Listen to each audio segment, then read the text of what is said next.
Aduh, kena lagi sanggup sih. Aduh, terima kasih kepada pembawa acara, terutama Pak Tiswanto, Pak. Saya diberi kesempatan berbicara di sini, padahal saya belum apa-apa. Baru 1 bulan lebih 10 hari mungkin. Kalau yang meninggal hari ke-40 kan. Oke, apa kabar? Luar biasa, Mas Ikro. Ada yang masih diem, suaranya kurang keras. Apa kabar? Luar biasa, Mas Ikro. Luar biasa. Baik, assalamualaikum warahmatullahi wabarakatuh. Waalaikumsalam warahmatullahi wabarakatuh. Selamat malam dalam salam sejahtera bagi kita semua. Pertama-tama mari kita panjatkan puji serta syukur ke Allah Subhanahu wa taala yang mana telah membukakan membukakan hati kita bisa berkunjung di tempat yang berbahagia ini. Saya kalau ditanya tadi apa alasannya, kenapa Bapak kok bisa sampai terdampar di sini? Simpel saja alasannya, Bu, Pak, simpel saja. Saya ingin di masa tua saya bahagia. Amin. Amin, terima kasih. Loh, kan Bapak sudah punya pensiunan. Betul, Pak, betul, Bu? Ya. Pensiun, lo tanyakan aja pegawai negeri pensiun berapa. Saya bukan berarti tidak mensyukuri pensiun saya nanti. Kurang lebih pensiun saya 10 tahun ke depan lagi. Tetapi yang sering disampaikan oleh presenter-presenter itu dalam hidup hidup itu ada 3 kepastian. Yang pertama pasti tua, ada yang akan muda terus, Bu, Pak? Ada. Pasti sakit dan pasti mati. Ya, itu sudah kita pegang. Saya kalau sakit udah ada yang biayai, ya kan? Saya kalau mati pun sampai tahlil ke-40 pun mungkin sudah ada yang membiayai. Tetapi pasti tua, saya ada yang membiayai saya bertahan muda? Gak ada kan? Pasti tua. Saya paling takut ya masa tua nanti saya akan seperti apa? Kenapa? Kalau kita sebagai orang tua, kalau kita pengen hidup sama anak terus, salah itu, ya. Berarti kita pengen anak-anak kita berhasil jauh dari kita. Betul, Pak, Bu? Ya? Berarti kita hidup sama siapa nanti? Kalau saya mungkin sama istri, kalau ibu-ibu berarti sama suami. Kalau penghasilan kita minim, udah tua akan dirasakan sendiri, udah tua itu sakit-sakitan. Ya kan, jalan aja mungkin susah. Tetapi kalau kita sudah punya penghasilan yang disampaikan tadi, apalagi bisa kayak Pak Tiswanto, kita sewa yang suster jombo gitu, mungkin 4 atau 5 untuk mengurus kita, ya kan? Kan begitu. Luar biasa. Pengennya simpel, saya pengen seperti itu. Jadi jangan sampai saya sama istri itu sudah tua, sudah jalan aja susah, senggol-senggolan, saking jungkel nggak ada yang nolongin, ya nggak? Akan begitu. Jadi kenapa alasannya saya bergabung di KAR ini? Yang jelas yang pertama, legalitasnya. Ingat legalitasnya. CAR diawasi oleh OJK. Tahu OJK? Legalitas Jasa Keuangan. Yang kedua, terdaftar di AAJI. Semua asuransi terdaftar. Tetapi kita sebagai mitra, terdaftar tidak? Kitanya kan terdaftar ikut ujian. Yang sudah lulus, insya Allah saya tanggal 1 ujian. Minta bantuan, tanggal 1 besok baru ujian saya. Nah, jadi di situ yang membangkitkan saya, oh ini benar. Selain tujuan saya tadi untuk masa tua, legalitasnya pun sudah diakui, sudah tidak bisa diragukan lagi. Siapa Salim Group, ya kan? Siapa-siapa yang nggak kenal Salim Group? Kalau ibu-ibu sudah tidak suka mie, ya itu berarti Salim Group bangkrut, ya kan? Ya itu, jadi kemudian saya dalam kesempatan ini saya mendapatkan double elite.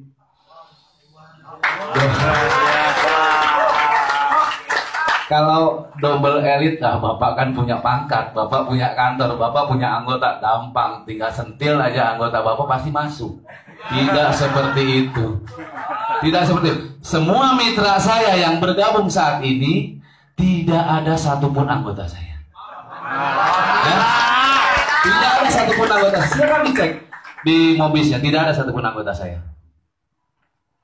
Kemudian keluarga saya pun tidak ada. Cuma satu keponakan saya. Keponakan saya yang dinas di Soreang. Cuma satu. Itu pun nggak tahu menau. Kamu masuk aja lah, saya paksa gitu kan. Biar saya dapat double gitu kan. Itu. Jadi alhamdulillah berkat niat dan bantuan dari leader-leader yang hebat. Di sini leader-leader hebat Bu. Kalau saya masih belajar, banyak belajar sama Pak Tiswanto, Pak Usman, sama Mas Susilo dan yang lain-lain. Karena beliau-beliau inilah yang sudah terdahulu masuk, ya. Tapi tidak menjamin yang terdahulu masuk penghasilannya akan lebih besar. Jadi di sini sangat fair. Siapa yang bekerja itulah yang dapat penghasilan. Ya, siapa tahu 1 tahun ke depan saya disuruh Pak Tiswanto. Amin. Karena Pak. Oke, bagaimana Pak caranya kalau kok Bapak bisa sampai 10 bahkan 11 nih lebih. Jadi caranya gampang. Caranya gampang. Yang penting kita ngajak ngopi, modal 50.000. 5 orang kita ngopi 50.000. Tapi jangan di kafe. Jangan di ini ya, jebol kita. 2 hari sebelum dapat jebol dia kan gitu. Di warung kopi aja pinggir jalan. 10.000 5 orang udah cukup tuh. Itu dari 5 orang yang kita ajak dengan gampang sekali. Sekarang sudah zaman canggih, di YouTube semua sudah ada. Putarkan. Biarkan aja kita ngerokok aja santai, dia nonton video gitu kan. Habis gitu pasti bertanya, siapa ini orangnya? Bener nggak ada orangnya? Liatin foto sama Pak Tiswanto, ada. Itu mungkin foto video testimoni Pak Tiswanto udah capek kayaknya diputar terus sama saya. Terus kemudian jangan ada kata-kata nyinyir. Tahu nyinyir? Minir, apalagi bahasa? Oh, Patis.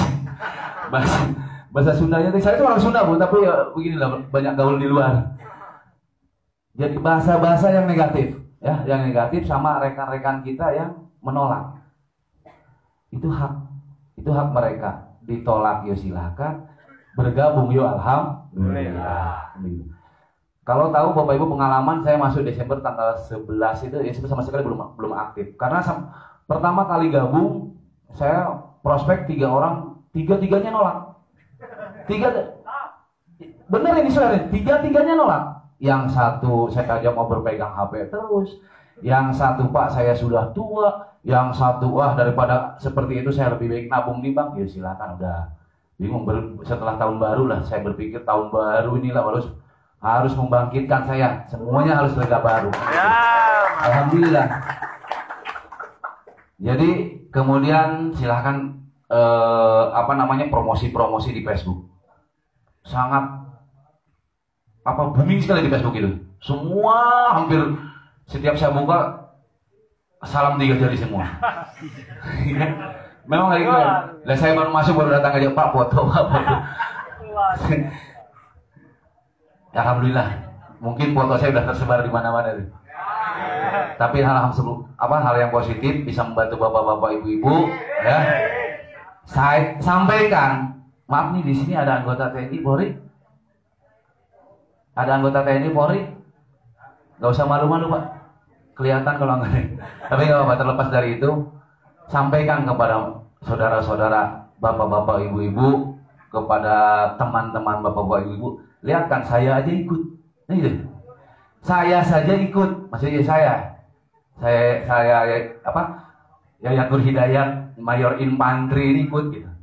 Masa Bapak nggak ikut? Gitu. Ya. Berarti di sini kan ada keyakinan buat meyakinkan para mitranya. Kemudian yang terakhir, kalau saya suruh mau pegang mic bisa 1 jam 2 jam lama nih. Cuma bedanya saya agak gemeter nih. Beda saya ngomong di depan pasukan dengan bapak-bapak, ibu-ibu. Ini, soalnya kalau saya ngomong di depan pasukan nggak ada kamera. Oh, ini kamera semua, besok nyebar di Facebook. Iya. Paling nanti saya dipanggil. Kamu jadi apa ya di sana? Jadi tukang obat Pak. Paling gitu aja, resiko. Saya siap menjawab. Apapun yang akan menjadikan pertanyaan setelah ini akan saya siap menjawab. Kalau tadi malam saya dicari jualan obat seperti ini lagi, tidak berpakaian dinas, saya enak. Ini pakaian dinas, Pak. Tapi ini kita berada di jalur yang benar. Saya sampaikan kepada yang belum masuk, kita berada di CAR ini berada di kendaraan yang benar. Berada di kendaraan yang benar, sekali lagi. Berarti kalau kita punya kendaraan, kita sebagai supirnya. Mobil ini mau dibawa kemana? Mau dibawa cepat sampai, pelan-pelan, jalannya 60 km per jam, apa 30 km per jam, apa mau cepat sampai ke rumah sakit, tabrakan? Kan terserah kita. Ini tabrakan itu kan langsung dapat asuransi kan? Ya, jadi itu saja yang perlu saya sampaikan. Kurang lebihnya saya minta maaf. Karena saya kalau dibandingkan dengan bapak-bapak di sini ada yang leader, ada yang platinum, pokoknya macam-macam lah. Ada yang emas. Insya Allah saya mungkin minggu ini di TA target saya ya, karena kemarin ada closing, tadi malam ada closing, cuma belum saya follow up aja. Mungkin besok karena kesibukan saya tidak menjadikan halangan karena saya punya tujuan. Bapak Ibu juga punya tujuan. Jangan ada alasan, apalagi kalau mitranya bertanya, pura-pura matikan HP, udah salah besar. Kalau mitra kita kapanpun kita bantu. Kita tidak bisa menjawab, tanyakan ada yang lebih dari kita. Tanya Pak Riswanto, saya sering sharing dengan Pak Usman. Kemarin hampir 2 mitra saya kabur karena dapat isu-isu bisikan iblis itu kan. Ya saya anggap bisikan iblis itu. Orang yang menjerumuskan itu iblis itu. Tapi jangan sampaikan Pak, Bu ya. Kalau ada orang, ngapain ikut itu?